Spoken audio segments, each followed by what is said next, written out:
In this segment of belly flopping into mysticism, I just want to share a simple story of connection, what I call sequencity. I notice underlying connections in tapestry. As I mentioned in the quantum key concepts video, for me, there's this whole underlying tapestry of intersection and connection that was exposed through the breakdown awakening process. I get synchronicity all the time. My friends, when I get to joking about it, my friends are like, boy, you ought to have a comedy routine or something. And it makes for a lot of fun. So some of what I want to do with this YouTube channel is just have some light moments. There's obviously going to be some serious moments and discussions. It was a couple weeks ago in June of 2023 that I love to go to thrift stores. I get a kick out of just seeing kind of some of the eclectic things that I would never think of.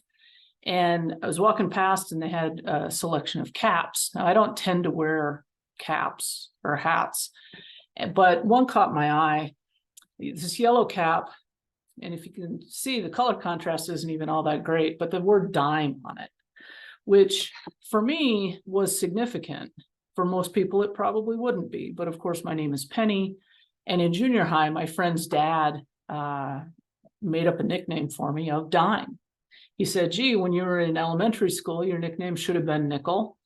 And now due to inflation, it should be Dime.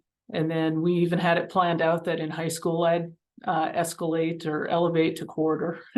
And by the time I became an adult, it would be dollar or buck.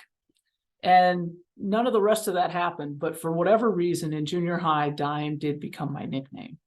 And I looked at the cap and I thought, no, I don't need this. But just seeing it makes me smile.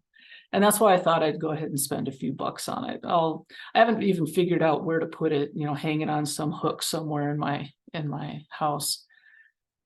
But that evening, I happened to have, I often watch Jeopardy in the evening. Wheel of Fortune comes on afterwards. And I don't often watch it closely. I usually just have it on in the background. And in the last puzzle, the final spin, they had this puzzle, had 5 words in it. And as the contestants called out more letters, they ended up calling out all of the vowels, several consonants. And it was obvious that the last 3 words, which was the bottom row, said in high school. And they just couldn't figure it out. And I wasn't sure either. Finally, someone called a letter. And the puzzle was my nickname in high school.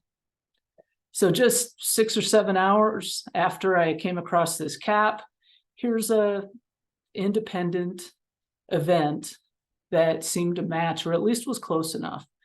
And it's those kinds of connections that I get a kick out of.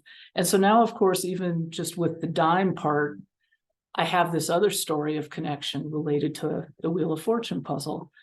So that's something I would consider probably more sequencity rather than synchronicity, since there was an element of time. I'm not saying it's significant to other people, but it was significant enough to me to make me chuckle. So those are some of the simple stories that I get. And then there's others where there's several different pieces that all come together. So yeah, I'll keep it short today, but thanks as always, for watching. And I hope you got a kick out of it. Take care.